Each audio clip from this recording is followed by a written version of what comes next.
This is Frontline Voices, conversations with our local heroes. Here's your host, Matthew Latham. All right. Lee, thank you for coming to the podcast. Certainly. Sure. We're going to start with the introduction. Okay. So, husband, Yes. father, Yes. Metz Fire Chief, Yes. Director of Stueben County Emergency Management. Yes. Is there anything else that we can add to the list of titles and hats that you wear? Part-time employee for Stueben County EMS. Part-time employee. Okay. EMT basic. EMT basic. So you're pretty busy then. Yes. Yes. Okay.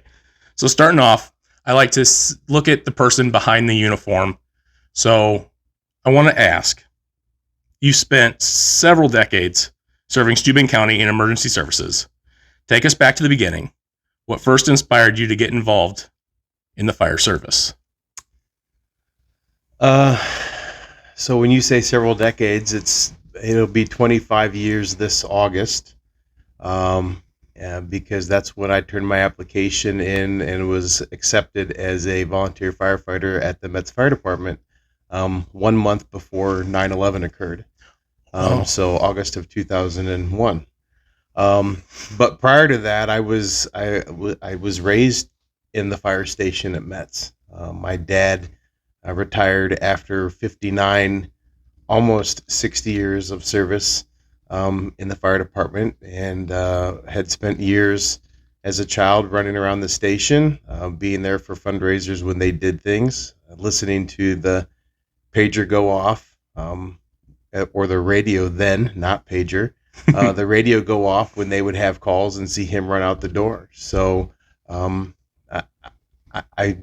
grew up in the firehouse. You know, that was something that I wanted to do. And my mother has a book, I think it's in her scrapbook of things that at some point in my youth I had said that I wanted to be a firefighter. And so every now and then I have pulled that out and looked at it. I don't remember what grade it was, but it would have been in my younger years. So here I am. So really, you don't know a life without the fire service being involved in it. That would be correct. I don't know a life without the fire service. You have stayed rooted in the community your entire career. What makes serving your own neighbors different from just having a job in public safety? Not to correct or pull an audible, most of my career, I've spent serving Stueben County, and I will say, I say that in respect to full-time employment, and not just the volunteer fire service. So, yes, I most of my adult career in full-time service was in roadway or public safety, if you will, working for the Indiana Toll Road. And then after 21 years, 8 months, and 11 days there, stepped into public safety, the public sector, as the Deputy Director of Operations for Elkhart County Emergency Management. And then when the opportunity presented itself to come back home for the director's position here, I jumped on it because it is home. Mm-hmm. Yes, my fire service has been all in Stueben County. And has been, like I said, 25 years this August at Metz, 13 and a half years as either a volunteer or paid part-time for the city of Angola. But again, it's home for me. And there's just something about that. I had a conversation with firefighter Tim Fries from Angola just last night, and was talking about how, you know, this is home. This is where I want to be. It's, you know, there's something fulfilling about serving the community that you were raised in. It's not just a place. And in my world, in our world of emergency management, we often throw around the phrase whole community because we look at things in the bigger, broader picture. And that's what Stueben County is for me and for many of us. Is it's not just Metz, it's not just Angola, it's not just Fremont, Orland, Ashley, Hudson, Salem Township, Hamilton, Stueben Township, Pleasant Lake, Clear Lake, All of those communities, it's all of us together. We are a whole community. You're speechless. No, it's unique how you bring in that ideology of it's not just here. It's the entire community. It's everybody in this northeast quadrant of the state. Oh, very much so.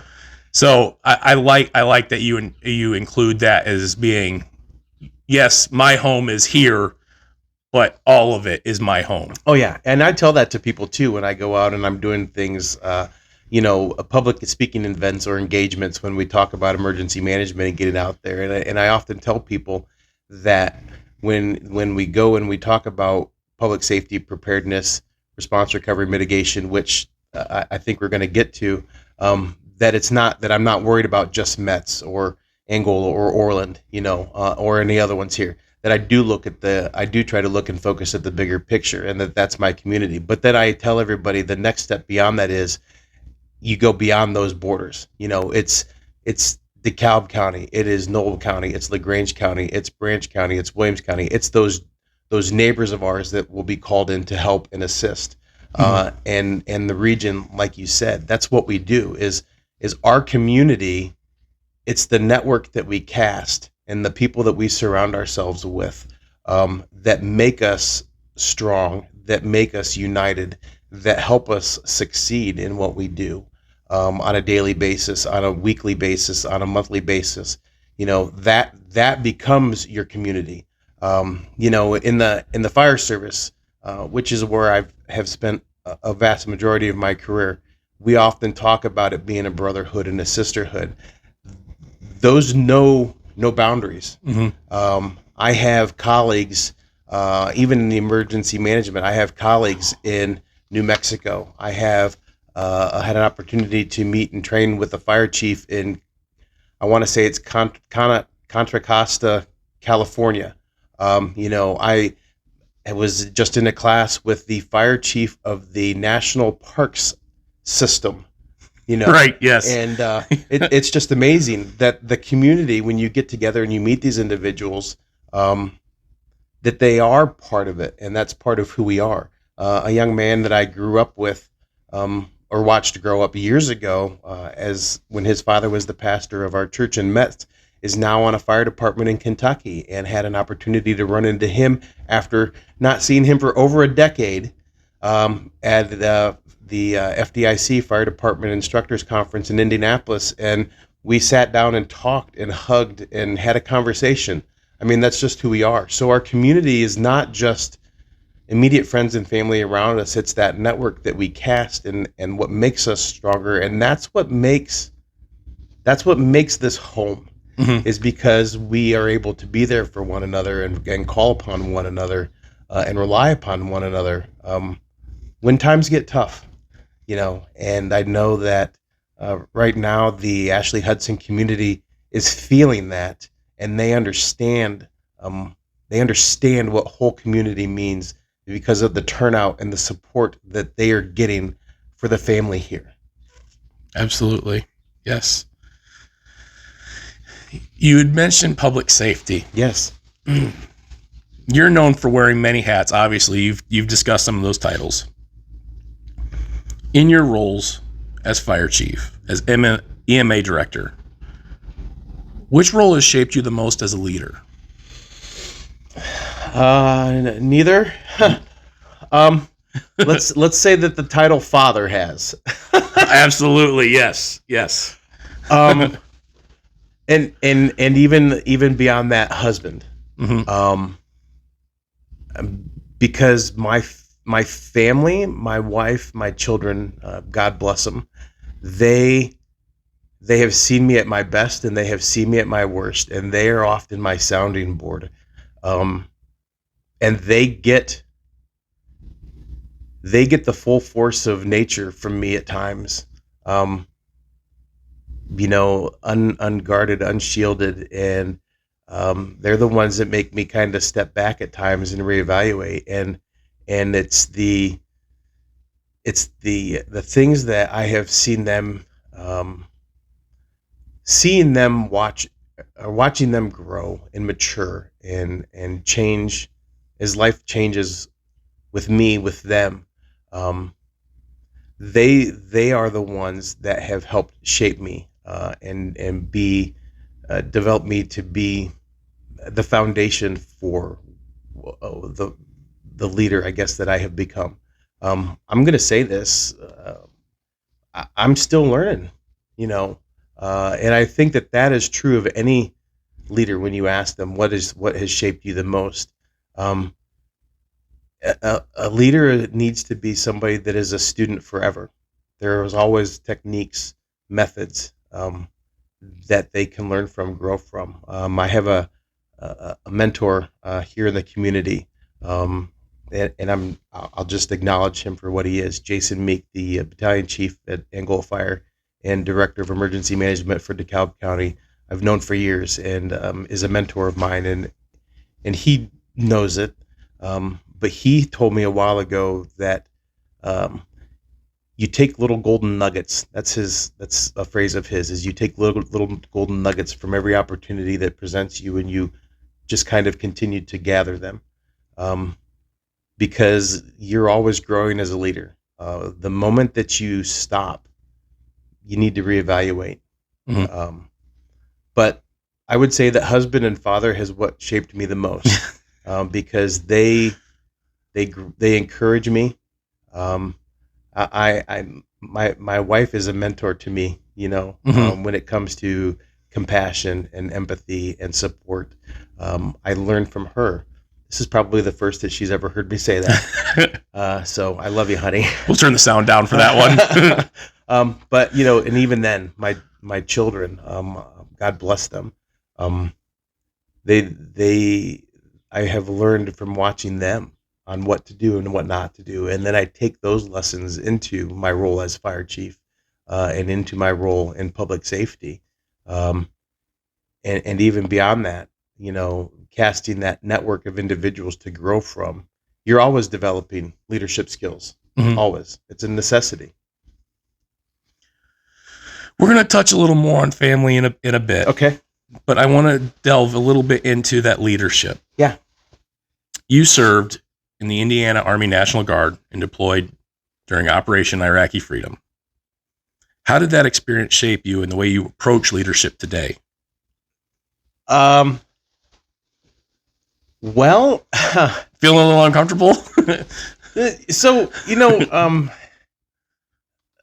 yes, I did. I served 9 years in the Indiana Army National Guard. And I started in, I don't remember now, 1998. My daughter was a year old when I left for basic training. We actually delayed my entry so that I could see her turn 1. But again, just like in life, the deployment that we had in 2002, 2003, and what I learned during that was a continuation of the lessons that I had learned prior to that. You know, in basic training from the drill instructors, my squad leaders, platoon sergeants, platoon leaders, and on through the ranks. What I learned a lot about leadership in that particular deployment was watching our squad leaders and platoon sergeant take care of the troops. And mind you, I was just a boots on the ground grunt at that point in time, part of a weapons squad. But the relationships that we formed as enlisted and non-commissioned officers is like a family. And the non-commissioned officers are like parents. Mm-hmm. And they're there for you. You know, they help you with your basic needs. So I watched that. And I'll tell you that I think that we had some of the best non-commissioned officers possible when we deployed to the Middle East with our guard unit. Some of, to this day, who I still talk with regularly. As a matter of fact, one of the non-commissioned officers then, who is now an officer now, just reached out to me last night in a Facebook message. So I doubt he'll ever see this, but it's Eric Norwald, and he was in an entirely different company and was messaging me about something that is happening in the community and a remembrance that he had of an individual, and we conversed through message real briefly. But again, he and I knew each other from the deployment and then afterwards and developed a relationship, and it still holds today. So there's value in that. Mm-hmm. Those leaders, the lessons that they teach you about brotherhood and unity are also things that I brought into the fire service, that we are family, that we draw from each other's strengths, and we're there to support one another.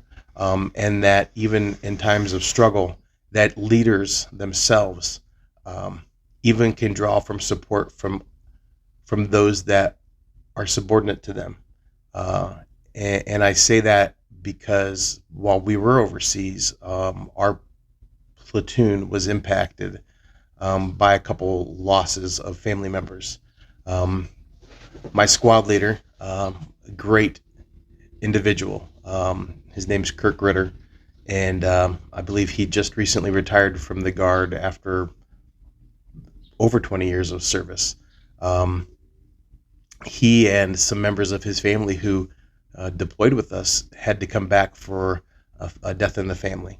And so we were there, and it wasn't just them that suffered a loss. We suffered with them. I shouldn't say suffered. We mourned with them as they were away, and we were there for each other, and we were there for them. And then also a former fire chief at Metz who deployed with me had to come home because of a loss of a loved one. And it's just that strength that they showed to be able to endure and rely upon one another. That's the sign of a leader, to be able to recognize their weakness and where they need to be able to draw upon the strengths of those around them. But again, encouragement, support, when you need to be tough and when you need to be a shoulder to cry on. Those are a lot of the lessons that I learned. I'll also say that I believe that it's important to lead from the front, and there are times that that's a necessity, that you need to be the one to say, hey, I know you don't want to do this, but the floor needs swept, so let's go grab a broom, and I'm going to stand there beside you, and I'm going to sweep. Or grab the mop bucket and sweep the floor while somebody's doing something else, because it needs to be done. Mm-hmm. And for a leader to be recognized, or to a leader to recognize those little things and be willing to step into those roles, and take on those small tasks where you're not in front of the camera, you're not getting the fame and fortune, but you're doing the stuff on the side that needs done. I saw a lot of that. It's not about it. It's really in the service. It's not about the me. It is very much about the we. Mm-hmm. And moving into public safety, moving into the service that we do now, same thing. It's not about this guy. It's not about what I do for Stueben County or what I do for the Metz Fire Department. It's about what the Metz Fire Department does for the community. It's about what Stueben County Emergency Management can do for the community, and how we can support one another. Very nice. Yes. Did your time overseas change the way you think about preparedness and crisis response back home? At the time, no. No, wasn't thinking that deep into things yet. No, I was thinking about getting home. So,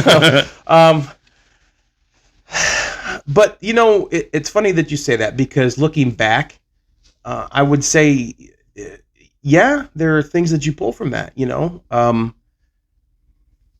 For example, and I know that I can't talk a whole lot about in details about some of the things that we did or some of the missions that we went on, but when you are preparing for those missions, whether it's a 1 day, a 3 day, a week, a month, 2 months, you're making sure that you're packing the supplies that you need to go with you. Mm-hmm.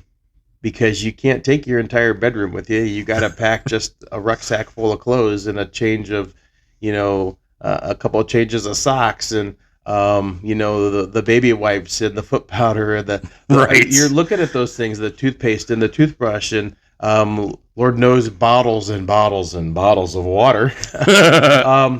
You're taking those things. You're looking at how many days you're going to be in the field and how many MREs that you need to pack with you, or know that, okay, you have 5 MREs that have to make it through a week. And okay, so now I'm going to break down the components, and I'm not going to eat the entire meal in one setting. I'm going to make it last throughout the day. And where do I want to have the most of that?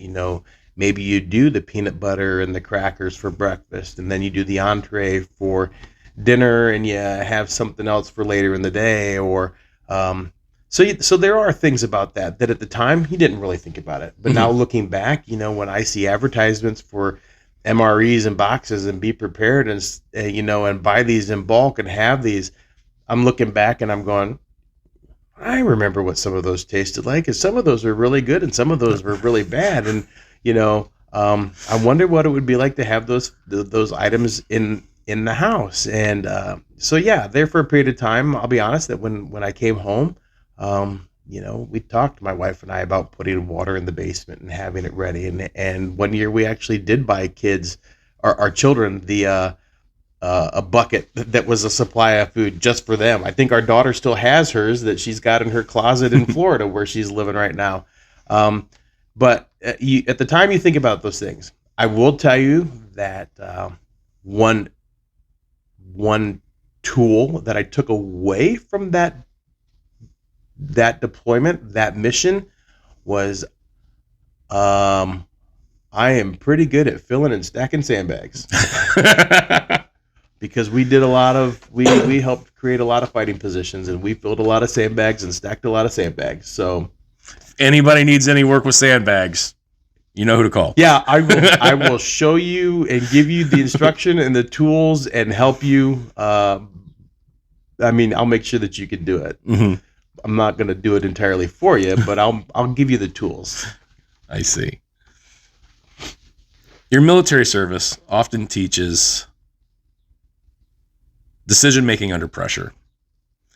How does that translate into emergency management here in Stueben County?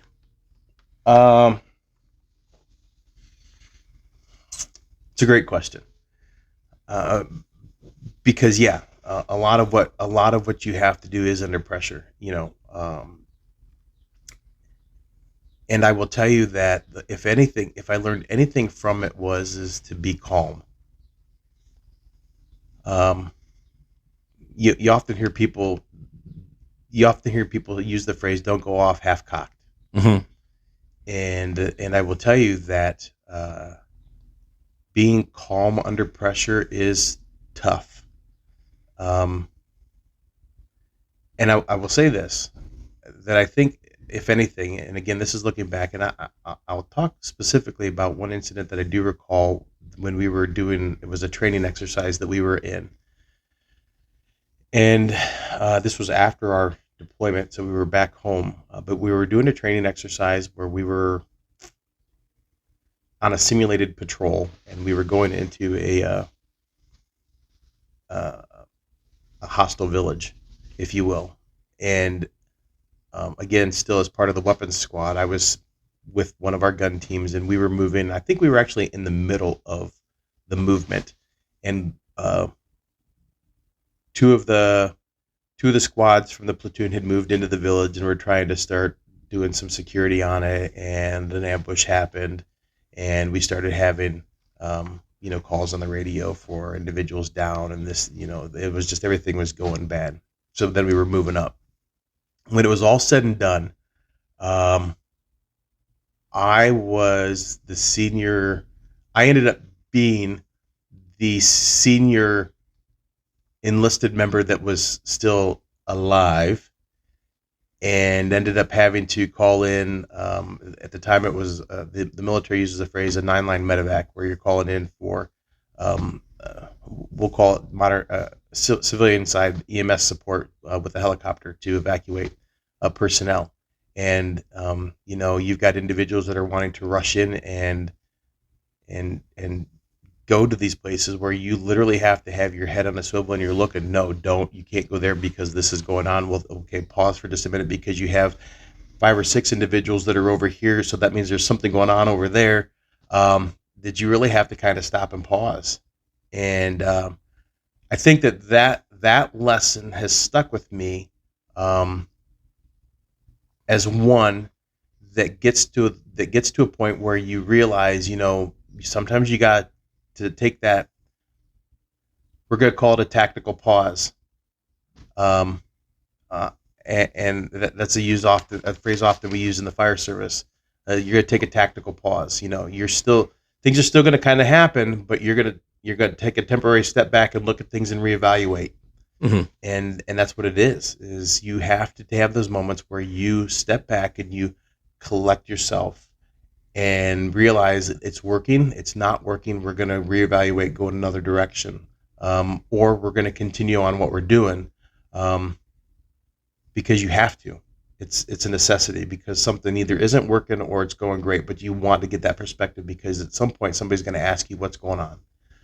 So there are lessons like that I've learned from my time in the service. But again, that was 9 years of my life versus the 25 in the volunteer fire service where we've had some other things versus the 21 years plus time on working roadway maintenance where, we're also seeing things and that are just as dangerous and affect us in just as many ways. But it's a momentary step back and pause and evaluate. I'm not saying, take deep breaths, rub your earlobes, and do other whatever that you need to, but you need to refocus. Mm-hmm. Pause and refocus and evaluate as quickly as you can. And then when you make a decision, commit. Don't half commit, wholly commit. And I'll also say this, own it. Because when it happens, whether it's good or bad, be the one to say, you know what? Yep, that was me. It's on my shoulders and it's going to land squarely on my shoulders. Don't push it off on somebody else. It's a matter of integrity, to own it and claim it. Good or bad. I will also say this, and this is what I saw with my time in the service. Some of the best leaders that I had were those individuals that, even though they were the ones that would be getting eventually get recognized in the awards and medals for it, they were lifting up and praising the soldiers underneath them, giving them the credit and saying again, it wasn't me. We did this as a team. They need the recognition. I don't. And that's again right now where I'm at with as a fire chief and as the EMA director. I'm not in it for me. It's not. I don't need the praise. I don't need the glory. If something bad goes wrong, I'll take that. Don't push it on my individuals. You let that fall on my shoulders and let me deal with that. But if you want to praise us as a group, or praise them. I'm old. So, character and integrity is incredibly important. Yes. I like that. We're going to make a little bit of a change here and talk about emergency management, because when people hear the alphabet soup, they may not understand what exactly that means, right? Sure. So, to you, what does EMA stand for? And how would you explain the role of emergency management to the average citizen? Okay. So, first question, EMA stands for Emergency Management Agency. Mm-hmm. Just so we're clear. Yes. Okay. Right. The second question. I tell this to people all the time. And I used this line just the other day, and I don't remember to whom I was speaking. But emergency management is to the public safety world what a civil engineer is to the engineering world. We are a jack of all trades and a master of none. We have a little bit of knowledge and can dabble in all aspects of public safety, law enforcement, fire, EMS. I would even consider dispatch, highway, or roads, streets, things of that nature. But we don't have a focus in just one of those areas. I'm going to go back to the phrase whole community, because that's what we impact and how we affect everybody. It's not just one sector or the other. Now, there are aspects of emergency management that do favor one over the other. So, for example, in response, typically individuals think about those boots on the ground that they see right away. So law enforcement, fire, EMS. It is the recovery where emergency management really kind of steps in as those individuals are coming back into the firehouse, back into the station, back into quarters, where we would step in and may be more visible. But even then, it's not just us, because recovery can have so many aspects to it. That's where you're engaging in your non-governmental organizations, your NGOs, which are like your Red Cross, the Salvation Army, United Way, the Southern Baptist groups, Catholic Charities, those individuals that are there to help and support. But it's beyond that, your community foundations, banking industries, and things of that nature that can help supplement staff when it comes into handling finances and money. Volunteer organizations, volunteer donations, donation managements, those types of things. Those are all parts of recovery. And somebody has to organize the chaos that happens when disasters occur. And I think that we can use, and I don't want this to sound in a negative way, but when we look at the disaster that has occurred just this week in Branch County and St. Joe County, Michigan, not far from us, the devastation that is occurring around the Three Rivers area, the Union City area, and what they're going through with the EF2, EF3 tornadoes that the National Weather Service has identified, and the loss of life that they're suffering. I have a colleague up there that I worked with for years on the toll road when we were there. He followed me to Elkhart County when I vacated that position, and then when and then had the opportunity himself to where he's now serving as the EMA director for St. Joseph County, Michigan. I messaged him the other day. I said, "Hey, buddy, how you doing?" And he said, "It's rough." And I said, "Keep your chin up. You're not alone." Mm-hmm. So we're reaching out there, and you see the support and response from agencies around in the recovery phase that are throwing support in those. It is that. So when people ask what is emergency management is a lot. People just don't understand it because they think about response and recovery. But emergency management is preparedness, it's mitigation, it's prevention, it's protection. Those are all things that we do. And we can help organize those. So, it's getting messages out about, hey, there's severe weather coming. And by the way, there's severe weather coming. So, so you all know. I'm just saying. But it's getting those messages out. So it's making connections in the community and keeping elected officials informed. It's keeping emergency response agencies informed. It's keeping schools informed. It's keeping churches informed, libraries, the networks that you have, hospitals, local businesses on what they can do. Like I had sent a message out just this morning that it's wise to have multiple ways to receive alerts and warnings when severe weather is coming. Don't just rely on the outdoor warning sirens. Rely on your phones, rely on broadcast media, rely on what may pop up across social media or on your computer, rely upon the alerts that pop up on your cell phones. Those help save lives. They come at a moment's notice, disasters do, and those alerts pop up just as quick. So take action and have multiple ways to do this. Weather radios are another way. But preparedness is not everything, because we can be prepared for the worst, but it's still going to happen. Right. Yes. So then we look at mitigation, and mitigation are efforts of what we can do to lessen the damage, the devastation, the loss of life.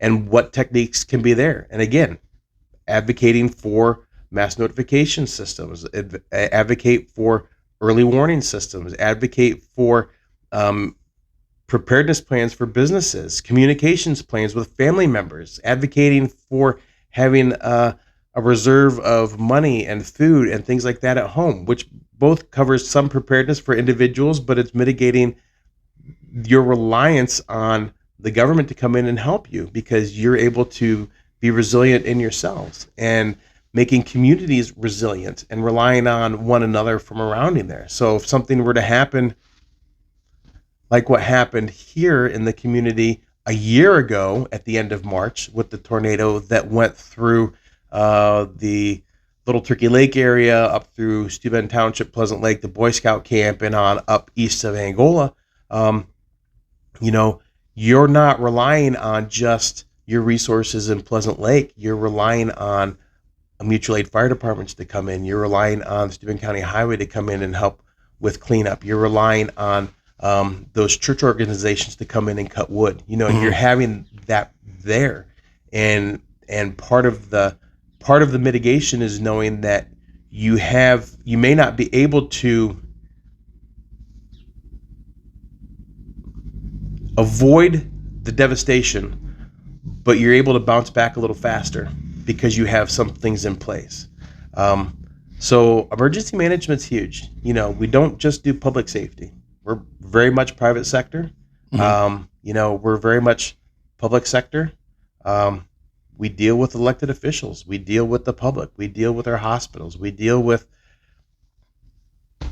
everybody. We are what we do. And again, at the county level, at a local level, at a state level, at a federal level, we're there to help during times of disaster, but we're also there to help before the disaster, and we're there to help after the disaster.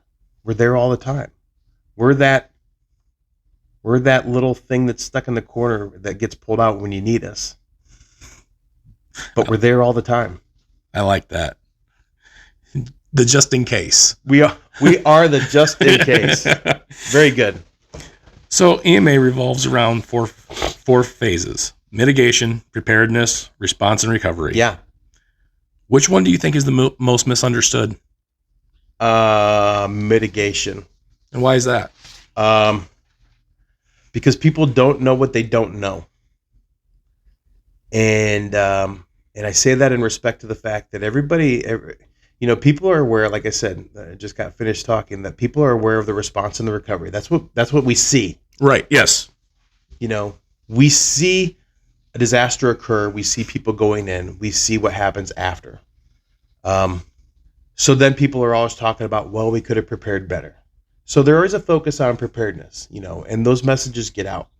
Again, like have multiple ways to receive warnings and have food available and know where you're going to go during a disaster. And we're not talking just tornadoes or springtime storms. We're talking about when the power goes out, when the weather is frigid and you have a place to go, friends and family to call on, or there is a blackout because the power grid has gotten overwhelmed, or whatever the case may be.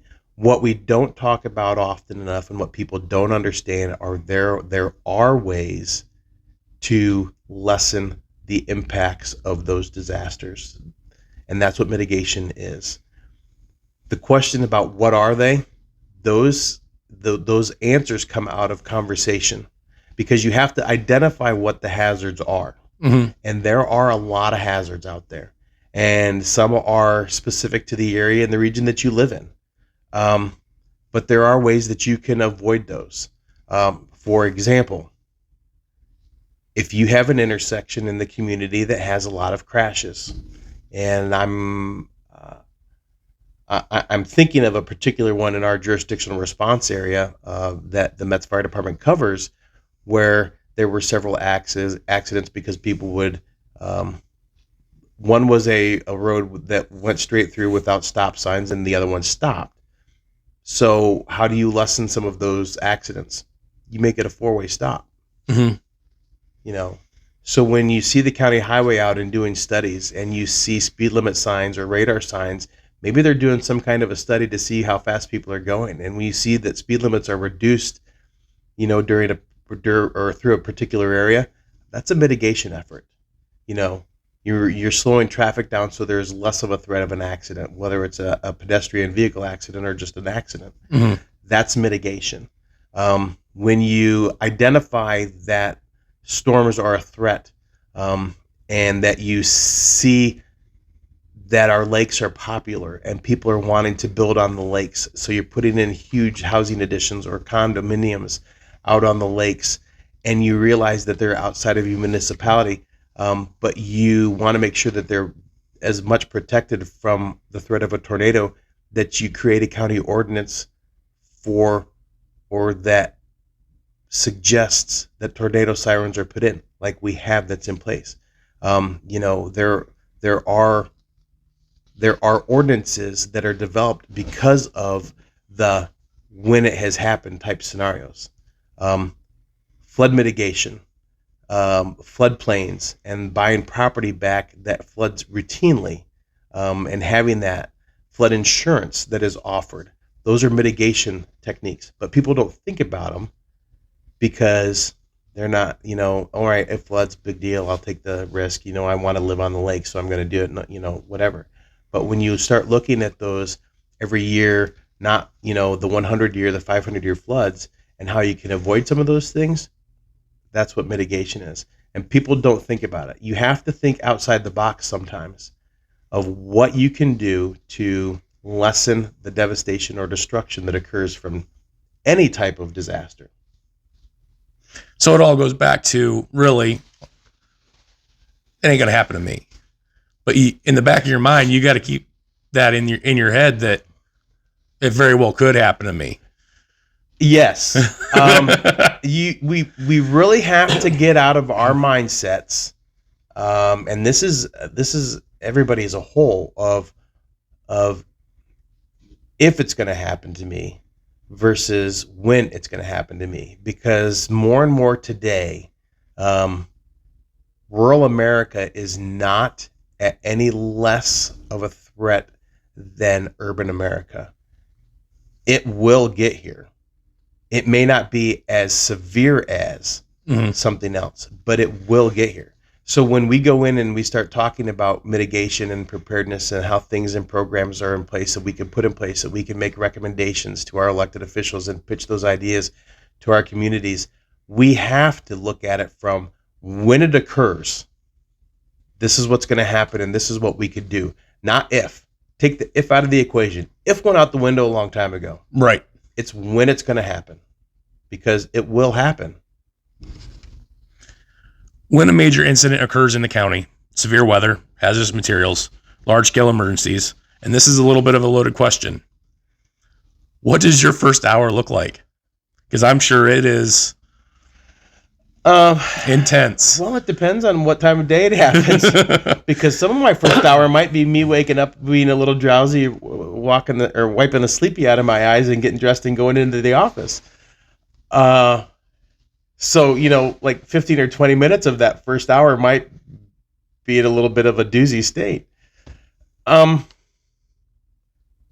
it is. So within the first hour, you want to get as much information about what's going on as you possibly can, so that you can make that informed.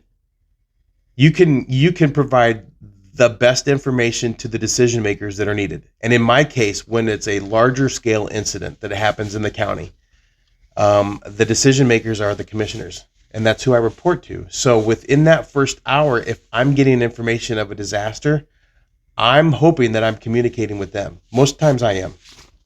And it may be just a quick text message saying, hey, heads up, this is happening. And I provide them with some quick details. And then if they want to call me, they can. Or if it's really severe, I will call one of the three of them as to what's going on. But the first hour is getting as much information and getting the picture from as many different sources as possible. So we'll reference storm season because it's here. And yes, last year we had 2 tornadoes in 1 week's time that struck Stueben County, the end of March, early April. and mostly on the western side of Stueben County, the southwest corner, the northwest corner. So I'll reference the second storm that happened in early April and impacted the Orland area. Within the first hour of that storm, my phone rang from, I take it back, it was not my phone. Might have been the radio, one or the other. I received a communication message from the Orland Fire Chief, Jim Friend, and he calls me and he says, "Hey, I think you may want to come up here." So my first hour was getting in my Tahoe and going up there, meeting with him and finding out what was going on. This is what happened. I arrived in Orland. As I was arriving in Orland, I noticed that the Welcome to Orland sign was on the south side of town was no longer there. Literally, here's your sign. Literally, here's my sign. Well, no, there was my sign. Right, yeah. And I met Chief Friend, and he said, "I'm going to meet you at the station." And I went there, and he met me, and we started damage assessments. We started seeing what was impacted, and we were getting that picture. While en route, messaging the commissioners, I stopped my vehicle and texted those so I wasn't texting and driving. Messaged the commissioners. Stay safe, kids. Yeah, stay safe, kids. I messaged the commissioners, as I said, Orland's been hit. And that I would provide more information when I got it. Because that always has to be important. You need to be able to follow up. So there's a lot that goes on in the first hour. But then there's also not a lot that goes on. It's the behind the scenes stuff that's taking place for me.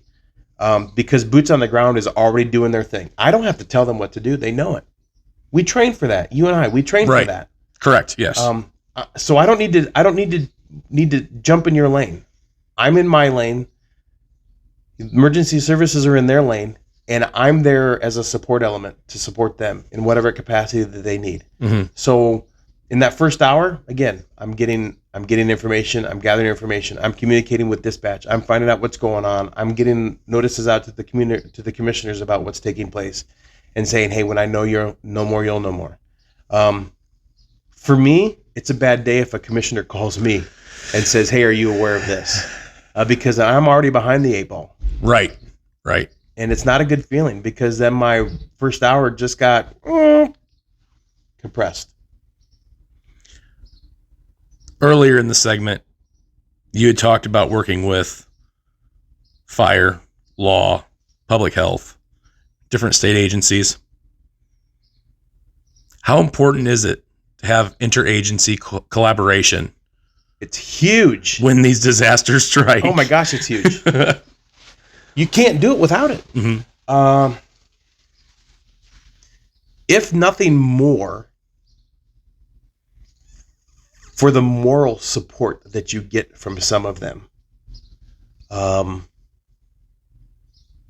the collaboration is huge. As emergency services, and everyone that you just listed, and then some. Right, yes. We are terrible about getting out of our silos. We get in our own way, and we stay in our own way, and we stay in our own box, in our own sandbox, and we keep our toys to ourselves. I'll own it. I'm there. I've been there. And we have to break those barriers down. We have to break those silos down, because at the end of the day, it's the team that gets it done. Now, it may not be everybody. All right, it really won't. It really may not be everybody, but there are roles that everybody can fill. And I'll say that this way: that in disasters, emergency management agencies and organizations have the ability to spin up what's called an emergency operations center, an EOC. And within those EOCs, typically there are 15 emergency support functions, ESFs, that we try to fill. Those ESFs include things like public safety, health, mass care, agriculture, hazardous materials, law enforcement, fire, public works, so utility companies, highway agencies, they're engineering agencies or city engineers, county engineers. There are roles that everybody fills in those 15 different capacities. And on large scale disasters, you've got to have somebody in there, because then you've got one person or one agency that's trying to do them all. And oftentimes when people don't know who's going to head it up or where it's going to go, it falls in emergency management. We're kind of like the one-stop shop catch-all of, throw it in his bucket. He can do it, or she can do it. Mm-hmm. And again, at the end of the day, most emergency management agencies throughout the state of Indiana are an office of 1 or 2, maybe 3 individuals. So we rely on volunteers to come in and help too. But interagency collaboration is huge. And I will tell you this, I learned this lesson very early on in my emergency management career in Elkhart County, working with Jen Toby over there, the executive director, who, again, a phenomenal mentor of mine. And to this day, she and I still talk. She'll message me a happy birthday. I'll message her happy birthday. She just asked me for a program that we did a couple of weeks ago. I sent it over to her. We've just, our relationship that we have developed as colleagues is more than that. But from her coming out of the coronavirus 19 pandemic, COVID, if you will, they had in place in Elkhart a system, an incident management team that they spun up where they brought people in together. And one of the agencies that they had huge relationships with was the health department. Coming out of COVID-19, you would think that the health department for any county would be involved, and they were huge. They were involved heavily here in Stueben County. Mm-hmm. But what I learned there is the importance of having a relationship between emergency management and the health department, because the health department also does a lot of emergency preparedness. They have an emergency preparedness coordinator. Our county has an emergency preparedness coordinator in the health department. So when I got the job in Stueben County, when I was offered the position, before I even started, I was communicating with the health administrator in Stueben County, Alicia Walsh, and I was telling her, we're going to become good friends. You don't know it yet, but we're going to become good friends. And so we started talking and we started communicating. Mm-hmm. And I use Alicia in the health department sometimes as a sounding board. We do things together, our agency, their agency. We collaborate on a lot because, again, the health and safety of the county is some of what we do. And guess what? It's some of what they do. So we don't have to reinvent the wheel, either her agency or my agency. So it is very important. And it's beyond just that, developing the relationships and the networks with other agencies. The solid waste management district that sits right here on the county line, that works both with DeKalb and Stueben counties, and I believe Noble County and LaGrange County, talking with their director, we don't communicate all the time, but he knows me and I know him. Mm-hmm. Because when you have those collaborations and you're collaborating with one another, you want to develop those relationships before the disaster occurs. You don't want to meet when the disasters happen because, again, you're behind the 8 ball and things are bad. You want to develop that relationship, that level of trust, and those capabilities that each other has prior to those disasters occurring. And that's what it is. School systems and emergency management, what can they provide? Shelters, mass transportation. They got big yellow buses that can haul a lot of people. Right. So you develop those relationships in times of disaster. That might be something or somebody that you can call upon. But then at the same point in time, preparedness, we can be in there helping them with training, offering training, collaborating with training, be an agency that supports different types of levels of training through the new school, Department of School or Public Safety or whatever that it is now been rebranded under the Indiana Department of Homeland Security. So you develop those relationships and you collaborate. It's not just public safety agencies that collaborate, because there's public sector and private sector agencies that can work together. Collaborate with Cameron Health. Collaborate with Parkview Health. Collaborate with Lutheran Hospital. Mm-hmm. Collaboration with let me think of another one that is Miller Poultry. Our agency has been up and we've worked with Miller Poultry in some hazardous material training. You find those individuals and you grow your networks and you break down silos and you break down barriers, because at the end of the day, it takes us all. Right. Absolutely. Now that we have a very basic understanding of how emergency management works, I want to tweak it to how it affects Stueben County. Okay. So Stueben County is largely rural. What unique challenges does that create for emergency response and disaster planning? Next. Can I phone a friend? No. Great question. And even when I had a chance to look at this before a little bit, I wasn't sure how I was going to answer it. So this is unscripted.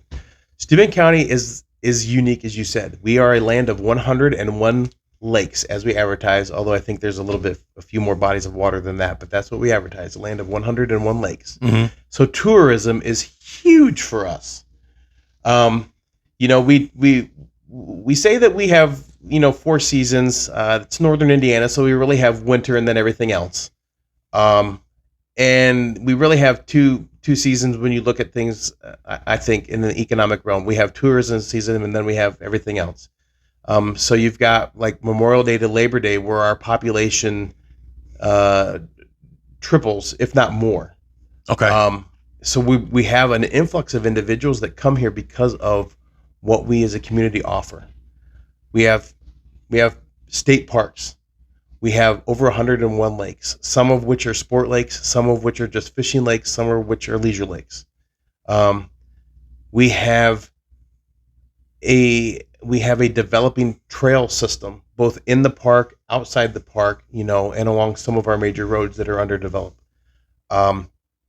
We have communities that have a great attraction to individuals that give that small town vibe. You're seeing businesses come back into Ashley, down here on the county line, and in the Ashley Hudson area, as you guys continue to grow that corridor, and the development that's taking place here. You have the small town America vibe with the shops that align the streets, Toledo Street in Fremont. You have the town square in downtown Angola. I mean, who does not love the opportunity in the summertime to go sit on a bench and watch traffic and watch people, and then duck into one of the shops and get something to eat or drink or whatever, and then just go back out and sit and stare at the Soldiers Monument. We have Trine University that literally pulls students from all around the world. Right. Yes. So those are just some of the things. So tourism is a huge issue for us. And with that, you have all the people that are coming in that don't know what to do and how to respond and where to go. So we have to mitigate some of those, like be able to provide direction and guidance and understanding, and have emergency plans in place for evacuations when we need to. And again, the level of law enforcement that we've got in the community is great. They have great interactions from what I see for the most part, and are respected throughout the community for what they do. But sometimes those things become a little bit of a hazard. So that's just speaking to the tourism. Now, when you start talking agriculture, which is one of our biggest businesses, some of the unique challenges there, the appeal that we have of being rural America becomes the challenge in itself, because we are 8 fire departments throughout the county that respond with a level of training that varies based on the equipment that we have. Mm-hmm. We have some farms that, while may be considered mega farms by the standards here, probably are shadows of what they are when you look at communities out west, or in the plains. But we have a lot of farms with huge storage facilities and grain bins, that stand 100 feet or more and hold hundreds of thousands of bushels of grain, that you are responding to, with mostly volunteer fire agencies and career or combination agencies that are coming. So when we have those types of incidents that require an agricultural response, you have individuals that are responding from their homes to their fire station and then responding to those incidents, and you're bringing in resources together. So you have the challenge of the teamwork that's coming together and responding from 10 miles away to an incident that's occurring at a farm. And that's just because of the travel times. It's not any type of a dig against the volunteer fire service or the combination career fire service. That's just the reality of travel times when seconds count. So that is a unique challenge. Our roadway system in itself tends to be a challenge because trucks are getting heavier. Semis are traveling back and forth on these farms or on these roads to these farms. So the county highway is out having to maintain roads and widen roads that are needing wider because for years we had smaller vehicles that didn't weigh as much. Right. Yes. So we're having to work and develop on those and grow those. So our infrastructure is aging. That is a polite but accurate term. Mm-hmm. Our infrastructure is aging that we're working to make changes to and modernize them. And again, replacing culverts, adding guardrail, widening roads, improving the base and the sub base underneath that initial layer of asphalt that you're driving on.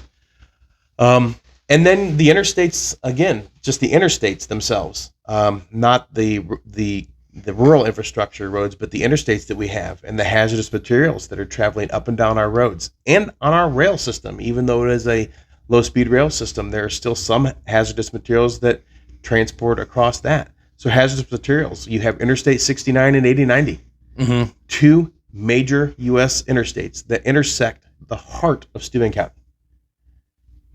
On any given day, you could have a hazardous material incident that occurs on the roads. Now, we do have a little bit of a knowledge of what's coming up and down the roads because we did have, in a measure of being proactive a few years ago, a commodity flow study done. So we do get to see what some of those are, where we had somebody come in and counted trucks and was counting placards and identifying what the materials were. So we know, that the bulk of our hazardous materials are petroleum products, propane, gasoline, diesel fuel. We know that. Right. That's not anything that's uncommon. But what we don't know is some of the more challenging ones. Does radiation come through Stueben County? Yes. And if you don't think so, you're a fool. Mm-hmm. Because look at what's going in and out of the hospital. Radiation doesn't always come in a big semi. Right. It comes in a little box, going to those facilities. And then look at the triples and doubles that are being pulled by UPS and FedEx.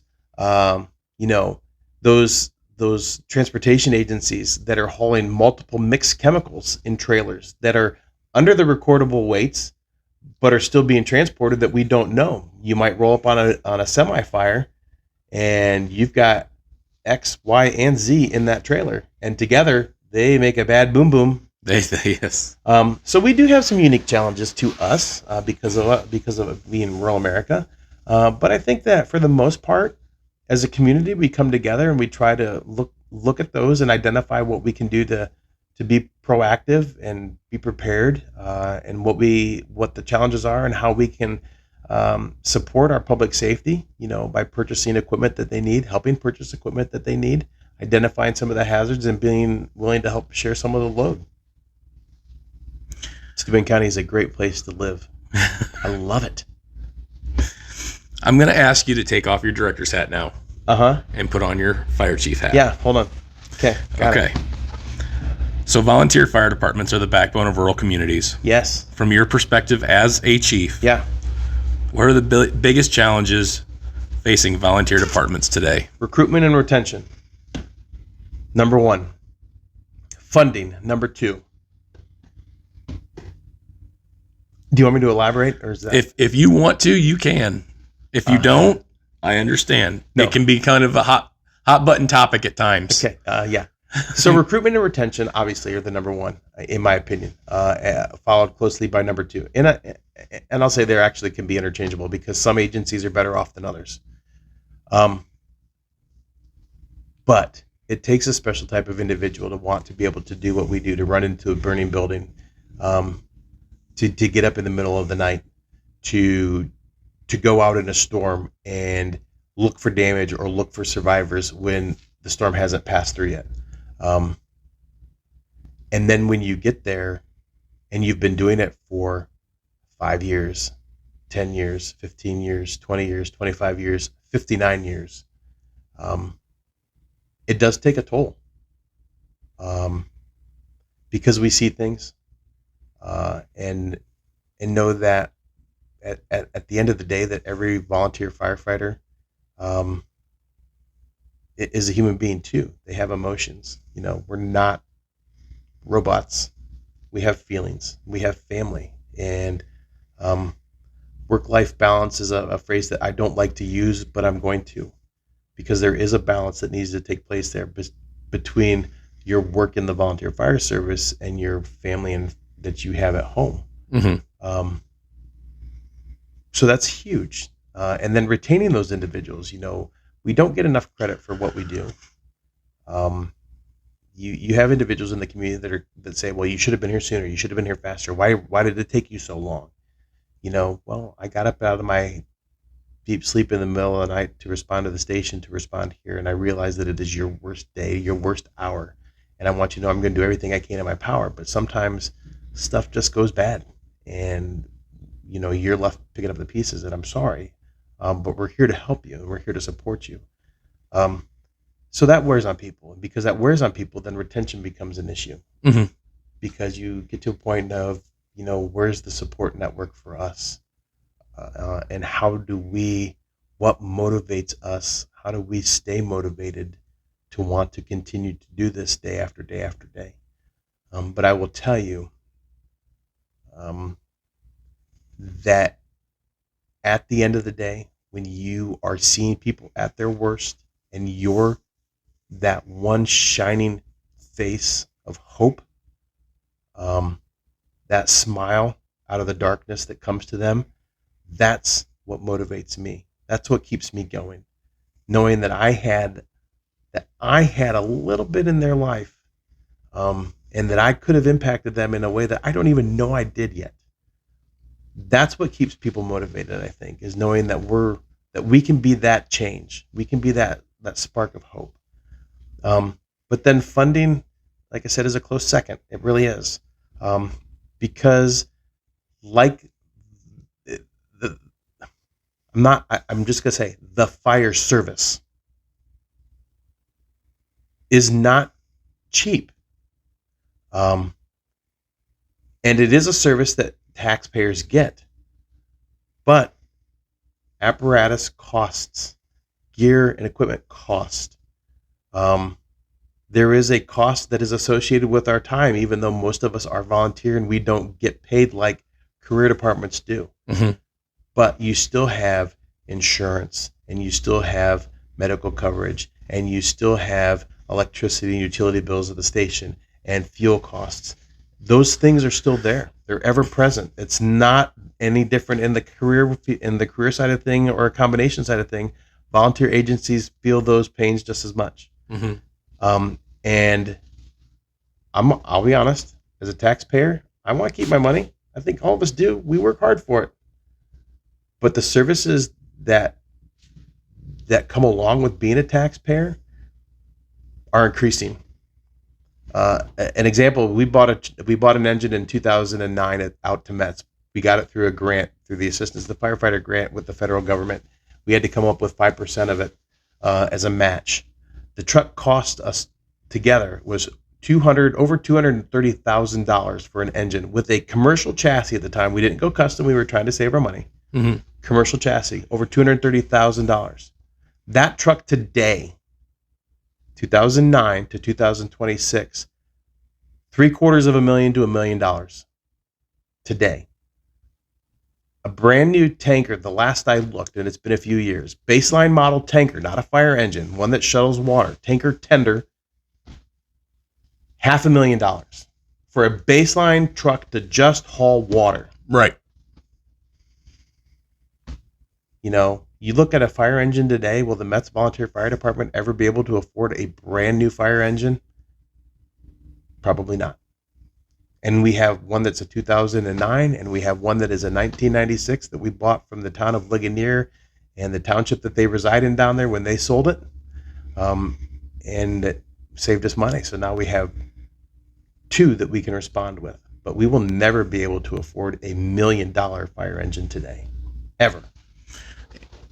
And I like how you preface that, because I believe that is a common issue amongst just about every fire department, especially on the volunteer side. I know that's something that we deal with here. Is we do really good at maintaining the apparatus that we have. Yeah. But replacement is incredibly challenging. Yeah. And when the day comes that you can no longer start making those repairs, then it's almost a crisis mode of, what do we do? Yeah. You've helped bring in specialized training to the area, including electric vehicle response training. How is modern technology changing emergency response?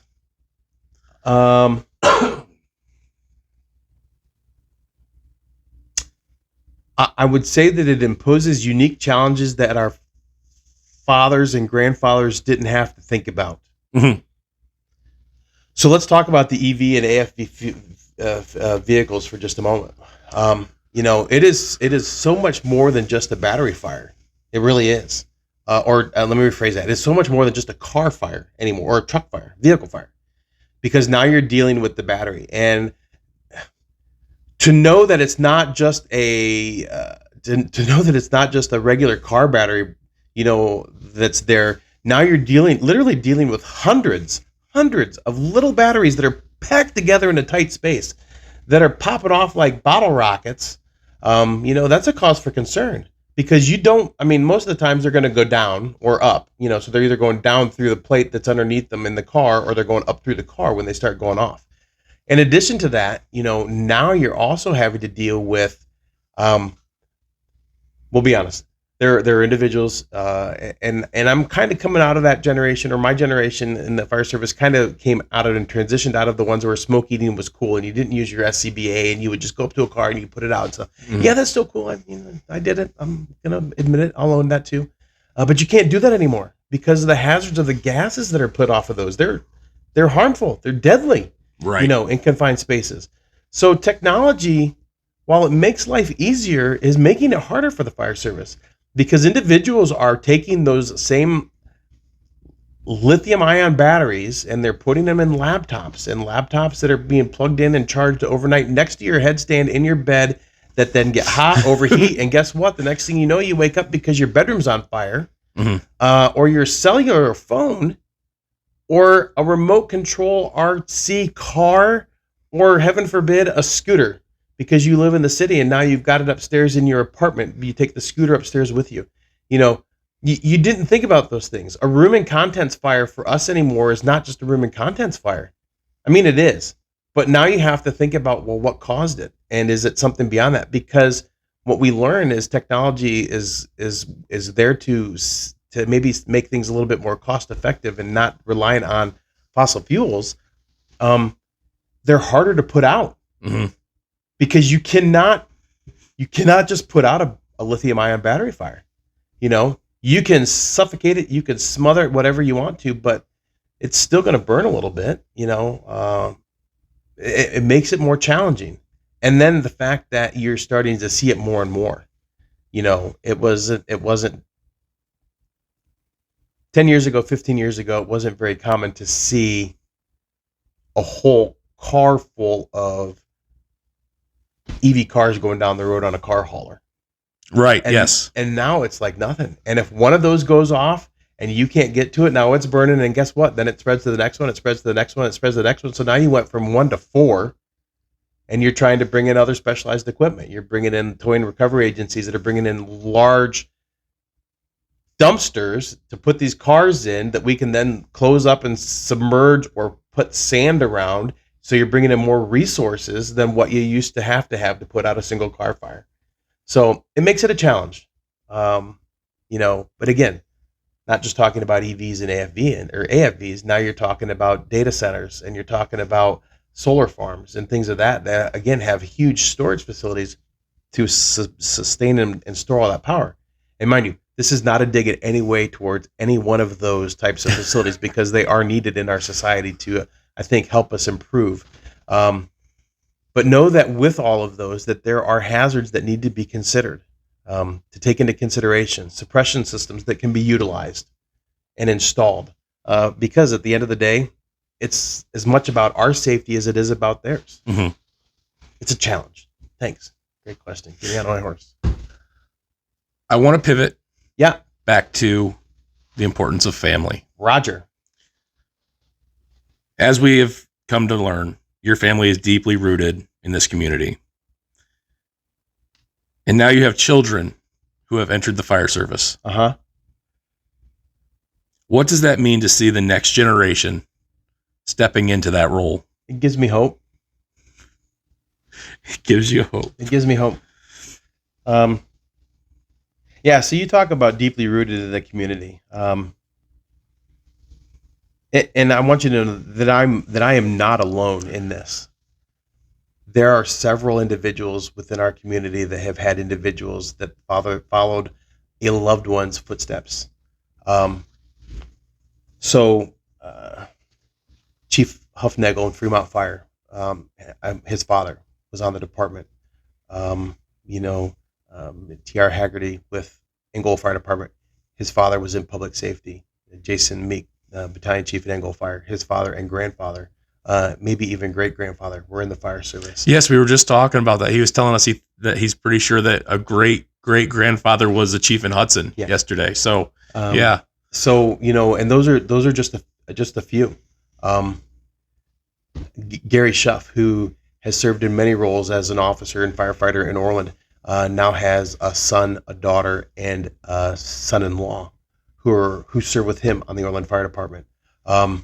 Gary and I are cousins, so and that's through his mother and my father. Mm-hmm. So the fire service, when we say that it's a brotherhood and a sisterhood, we really mean it. You have a lot of fathers and sons that have served together, fathers and daughters, mothers and sons, mothers and daughters, brothers and sisters, brothers and brothers, cousins, aunts and uncles.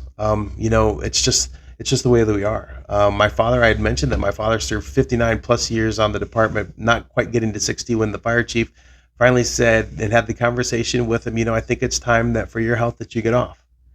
Hardest thing I did as the fire chief was kick my father off the fire department. But I love my dad, and he was starting to struggle. And as much as I know that his heart was in the fire service, and with that little department in Metz, I wanted to see him around a little longer. But the nice thing is he still comes to the firehouse. He still hangs out. He comes to all of our fundraisers. He comes down and has coffee with us every now and then when we're there on Saturdays. But he was one of the original members of the department when it started in December of 1963 and officially recognized in, I believe it was February of 1964. And my grandfather served on the department there for a short period of time. But yeah, now fast forward, I had the opportunity to serve with my father on the fire department. There's a picture of him as the assistant chief and me as a captain before I deployed to the Middle East. That's in the Herald Republican. That was a fun moment to be able to have a father and son both at that time. I was a captain, he was the assistant chief, and we wore white helmets as all of our officers. So we're both holding our white helmet. That was fun. Mm-hmm. And now, my sons, both of them have chosen paths in the fire service and public safety. They're both career firefighters with agencies in Northeast Indiana. My son, Jordan, our youngest, is a career firefighter with the city of Angola, who got his start in Oslo Township in Elkhart County, and then went to Northeast Allen County Fire Protection District in Allen County with his brother, Clayton, who still serves at the Northeast Allen County Fire Protection District. And they both serve as volunteer firefighters for the Metz Volunteer Fire Department. One as a lieutenant, one as a training officer. But to be able to watch them come up and be like me, run around the fire station as kids, and now I know what my dad, or how my dad must have felt, when they were running around, I'm going, oh, I hope they don't hurt themselves. And I'm sure that's how he felt watching me climb all over the trucks because they did the same thing. Mm-hmm. But now they're there and I'm serving beside them and they're passionate and they want to grow, and the training that they're taking, I would like to think that I've had a little bit of influence and inspiration in their lives. But it's not just that, my soon-to-be daughter-in-law is now a member of our department in Metz, and she got her start with an agency in Parma, Michigan, and is now down here with us. And my wife, bless her heart, she is now becoming a little bit more involved. She's always been involved as like an auxiliary member, as a spouse, but now she's going through our EMR class that we're hosting at the agency, at the department, and is wanting to become more involved with peer support and critical incident stress management and some of those things, because of some inspiration that she received from you. So it's the fire service, and watching family be involved has been one of the greatest joys in my life. And seeing how my father's passion turned into my passion, and has turned into our son's passion, and now is really becoming a family business, right? Is great. But again, our story is not unique, because that's what makes rural America great. That's what we do. That's part of who we are.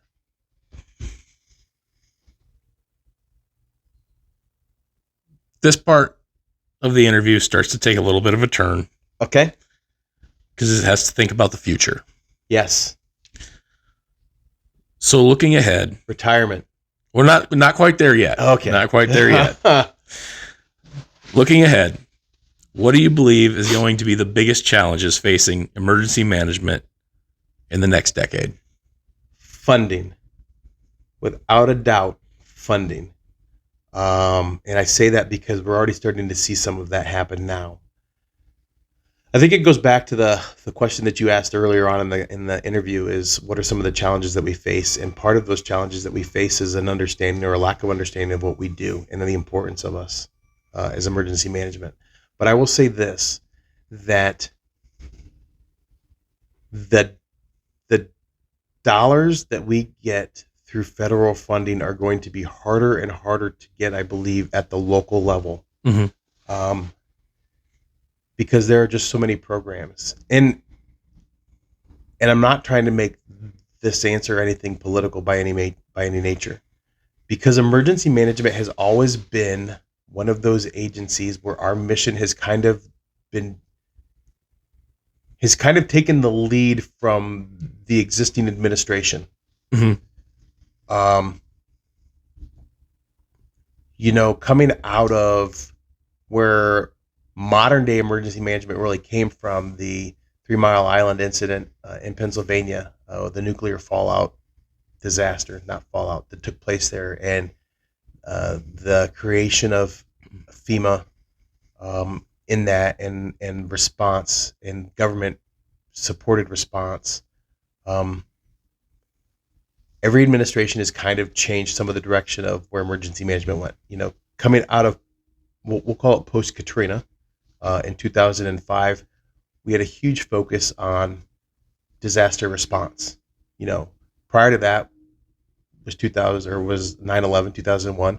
A lot of our focus was homeland security and terrorism. Mm-hmm. So then we went back to disaster response and stuff after Katrina.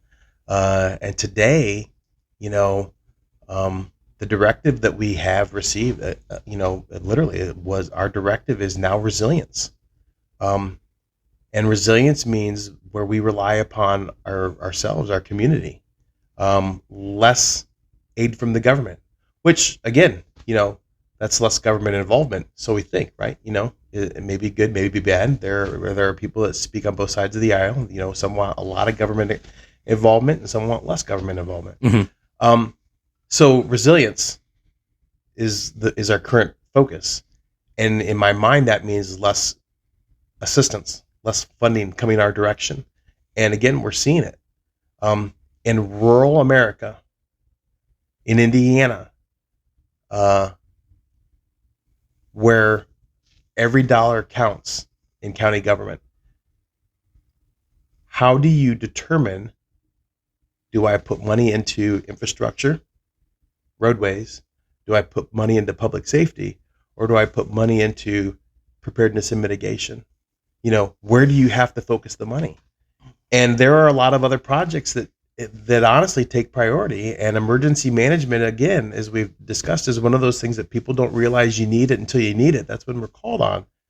But there's a lot of other stuff that's going on in the background that really needs some assistance that people don't think about, because it's, well, that'll never happen here. So funding is going to be the struggle over the next 5 to 10 years. It really is. And how we become creative. But we do that through collaboration, coordination, working with outside the box mindset, making a bigger and casting a broader net and making a larger network, and developing relationships and seeing where we can rely upon other members of the community to help. Truly becoming more resilient, because then we're working together as a whole community. I like that. This next question you may have answered in the previous question, because it would help. I'll just ask it. Okay. If you could improve one thing in emergency preparedness in Stueben County today, what would that be? Awareness. Without a doubt. Awareness. Getting the message out about individuals being prepared. So I guess maybe it's awareness and preparedness. Letting individuals know that they, in a disaster, that they need to be prepared to handle it themselves for the first 72 to now 96 hours on their own before you start seeing some of those outside resources coming in. So what does that mean? That means having cash available and not relying on an ATM machine that doesn't work because the electricity's out. Having food and water for yourselves. Having a backup generator for your home when the power's out that you can plug in, or having one already wired into your facility where you can do that. It means checking the generator so that it's operational, or knowing how to hook it up to your home so you can do that. So you can still do that if you rely on that. Having batteries and flashlights and candles and canned foods and those things that you can essentially go off the grid if you need to.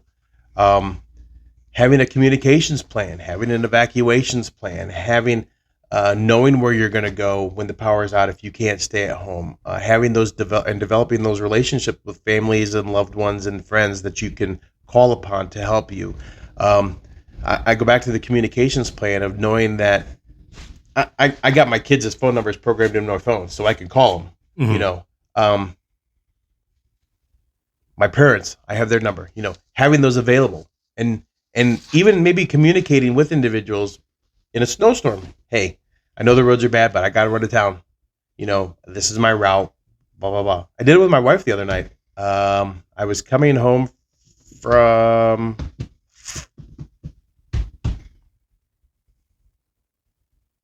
Fort Wayne, New Haven. Was teaching a class in New Haven the other night, and I called my wife and said, "Hey, I'm leaving New Haven." I said, "I'm going to take 69 home. I'm going to take 469 to 69 home, and I'll come through town." I wanted her to know in case something happened. You just communicate the things. Is it an overabundance of caution? I don't think so. I think that's what we have to, because again, the first thing, when the power goes out, when it's cold, people ask, well, where are the warming centers? Where are the warming shelters? Where are we going to send people when there's power outages?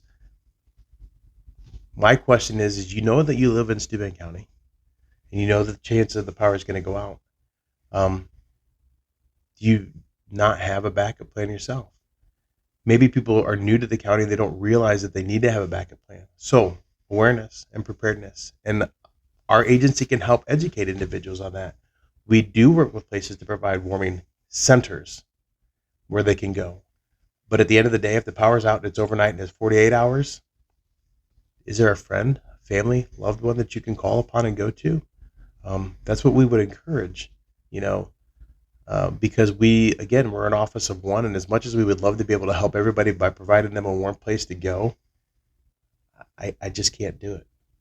I want to, but I can't. I don't have the funding, I don't have the ability, I don't have the means. But I can call upon people that will open their doors and go there, and I can educate individuals that you might want to have a plan, call on a loved one or go there, and I can help them, but I can't do it for them. So, awareness and preparedness. Long answer, should have been a short response. It's absolutely fine. I love the way you elaborate on things so that there's a lot of clarity. The tough question here, because I know nobody likes to think about it. Yeah. And I'm going to be completely honest with you. When I started this podcast, and I always incorporated this into the podcast, I thought it was a great tool for self-evaluation. But as of recently, it has become painfully clear that it means more than it originally started. At the end of the day, when you're ready to hang up the boots, take off the emergency management hat, what do you want your community? What do you want the county? What do you want the firefighters that serve underneath you? And more importantly, what do you want your family to say about you? So, Matt, as I'm sitting here and you're asking me this, and I know exactly where you're going with this, because you want to know, you're asking me about my legacy. And I'm going to apologize because I'm probably going to get a little emotional, because I saw you getting a little emotional as you're asking me the question. Because I don't want to be one to brag upon myself. So while I'm not going to... Forgive me. While I'm not going to be able to answer the question exactly like Tommy O'Quinn did, I'm gonna paraphrase a little bit about what he said, because I saw you had reposted it just the other day. When my time is done, I want to just kind of go off into the sunset and be done. I don't expect anything, and as much as, and I know that I'm really jumbling up what Tommy had said there, but that was kind of the gist of his, is he never really, it didn't seem like in the comments that he had given you that he really expected much of a legacy other than to have been on the earth and to do his job, and at the end of his time to find some peace and be done with it, and life was going to go on. And I'm going to tell you that the legacy that he left was and is evident in the love and support and outreach that I believe his family is getting, and that the Ashley Hudson Fire Department is getting from the community. I had the opportunity to be part of the Light the Night event that took place a few nights ago. And I'm telling you, if you didn't have a chance to be there, or you weren't there, or you didn't know about it, I made the statement to Austin, one of the captains here, and I made a statement to his son, to Bradley. What a great way to honor a man's life. What a great way to honor a man's legacy. And I've never really given it much thought about myself. I sit back and I sometimes reflect upon it. Mind you, I said, I love my father, And I love what my father did for the community. And I told you, I kind of laughed and joked about the fact that after 59 years, the fire chief kicked him off the department, made him retire, and it was the hardest thing that I ever had to do. I often sit back and I reflect upon what it might look like.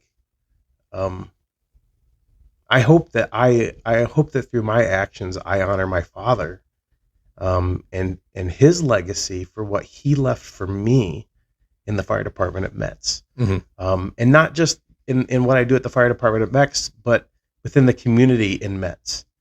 Now, granted, my dad was a teacher. He taught at Garrett for years. He drove school bus for MSD for years. He worked in the health department. He had been around a little bit, and he knows a lot of people. And I go out a lot of places. Hey, are you John Greenamyer's son? And yes, I am.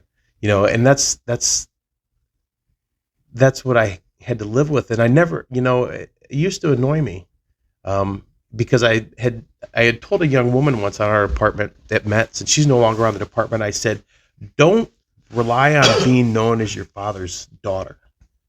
Be your own person. Mm-hmm. And the more I sit back and I think about it, is I'm happy to be known as my father's son. That speaks volumes to me that people recognize him. There's a gentleman, I think he's the police chief of Butler right now, because he was on the Garrett Police Department, but I think he's the police chief of Butler right now, that remembered my dad from when my dad taught school at Garrett. And that was humbling. Mm-hmm. But at the end of the day, when I am done, when I take my hat off as fire chief at Metz, and when I take my hat off as being the EMA director for Stueben County, and I retire and I go to live the best life that I've ever had, and hopefully I get there, I don't know if I don't know what I want to be remembered as, or how I want to be remembered, other than I just want to be remembered. Mm-hmm.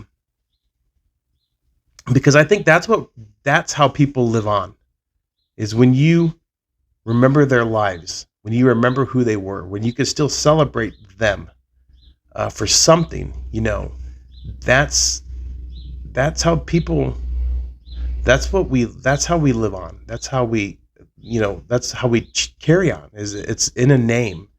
And I hope at the end of the day that my name, what I'm able to pass on to my children, because that's in reality all I can really pass on, is I can pass on my name to them. They make it what they want to, good or bad. Mm-hmm. I will love my children, but I give them my name. They don't get to choose that. I choose that. And that is what I have as a legacy, is my name. How I'm remembered, the world's going to remember me however they want to. They might remember me as being a fire chief. They may remember me as being an EMA director. They may remember me as being a supervisor on the Indiana Toll Road. They may remember me as a face of a guy that treated them and helped pick them up on an EMS call. But I guess if I had the opportunity to be remembered for something with a legacy, I would want it to be for the life that I lived, how I lived it, what I did with it. And I would hope that in doing so, people would recognize that I loved my family, that I was married and dedicated to the most wonderful one that has stood by me through some very difficult times in our lives, and still stands by me. We celebrate 30 years this year. Congratulations. Thank you. Doesn't feel like it's possible. I'm only 48. So, but the most wonderful woman and caring, and she has given me 3 beautiful children that are making their own way in the world. Our daughter, who's in Florida, who we love and support, and is living her best life as a photographer and passing on memories to families with their newborn children. and taking images of those. And for our sons who, again, have followed in their father's footsteps, who followed in their grandfather's footsteps and are serving the community. And then, again, I hope at some point grandchildren. But the name is what it is. Family is everything. And without family, there's nothing, and I don't mean that like as in just family, like named family, because you're family, we're not the same department, but you're family. Right. Yes. Yep. And that's what it is. It's those people that you grow around you, that network that you make, your loved ones that are there to grow and support you. That's your legacy. That's what, at the end of the day, when it's all said and done, those are the people that matter to me. Mm-hmm. Is how I have impacted their lives, for better, for worse. Not that I did, but how I did it. And I would hope that it was with integrity, and I hope it was with honesty, and I hope it was maybe with a little wisecrack or a smile, and a little bit of empathy, to show my children through my actions that it's okay to be tough and rough and yet still be emotional, to show them that it's okay for a man to cry, and for a man to love so deeply that it hurts, and that carrying on the family name in whatever shape or form that they can, and leaving it the way that they got it, is what matters. How do I want to leave Stueben County? If I can leave Stueben County even one little golden nugget better than I found it, I would be okay with that. Because that's all it takes. And if I've done nothing other than that, I'll walk away from my career as a happy individual. Otherwise, my entire time there was wasted. Mm. And I would hope that the men and women that I serve along beside them, the elected officials that I support and serve under, the stakeholders that I interact with, would think that through my actions and what we do, what we've done, has been of value and not lost. But at the end of the day, when my time is done, my time is done.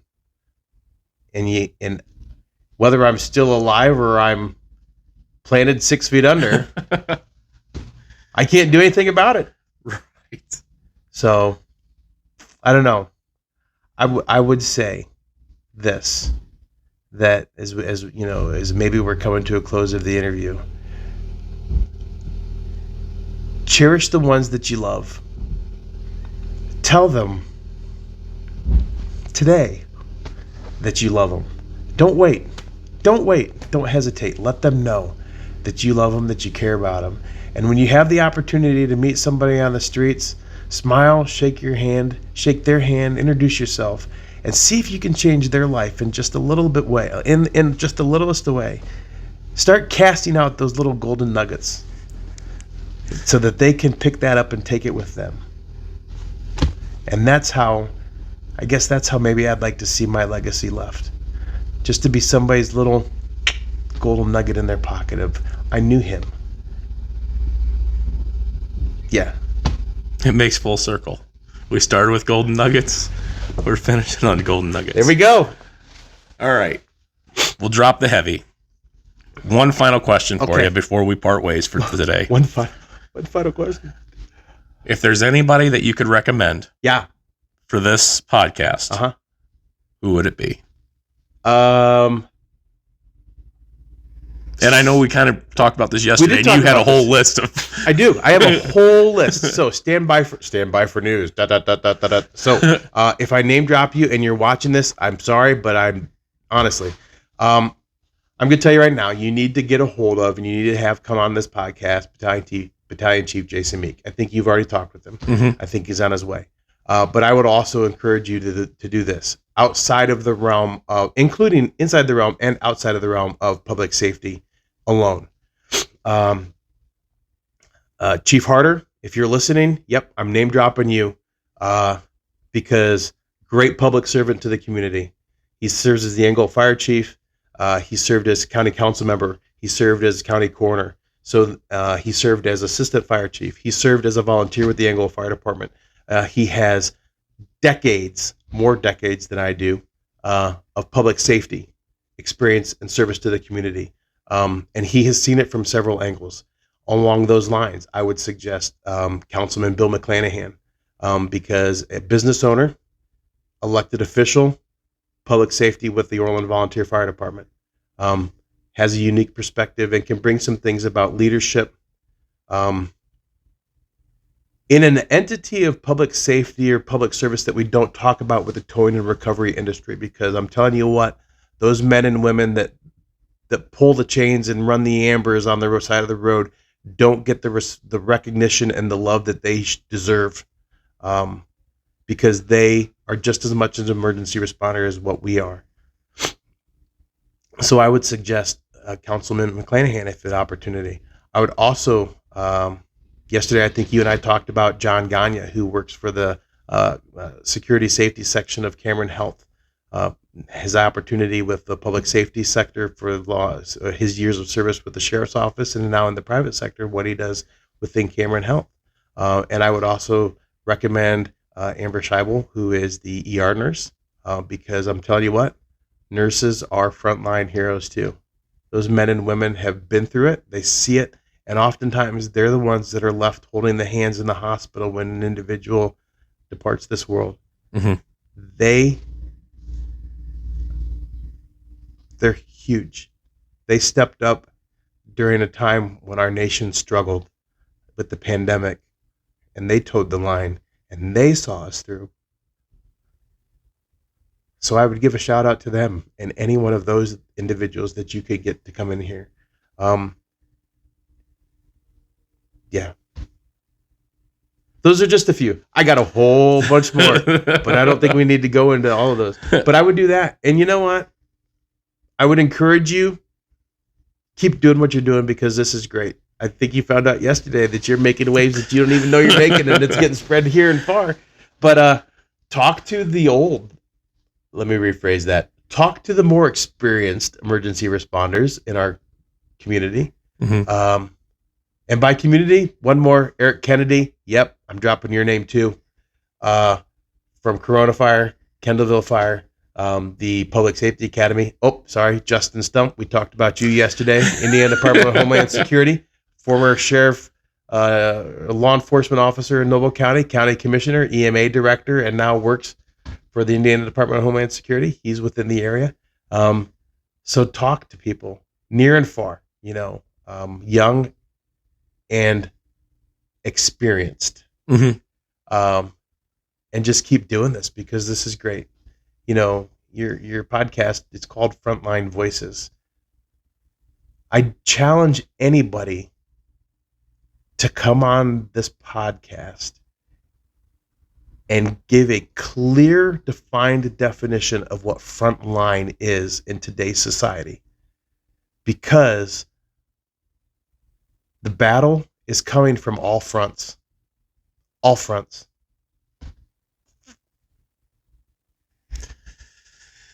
Well, with that, Director, Chief.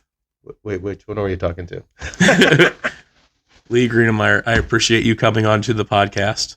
It was an honor to have you here today. Matt, it was my honor to come in. This was fun. I think you were more nervous about this as we sat down than I was now. A little bit. Thank you, sir. Thank you. I appreciate it.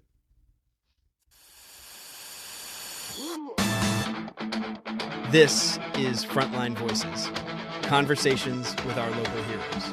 Here's your host, Matthew Latham.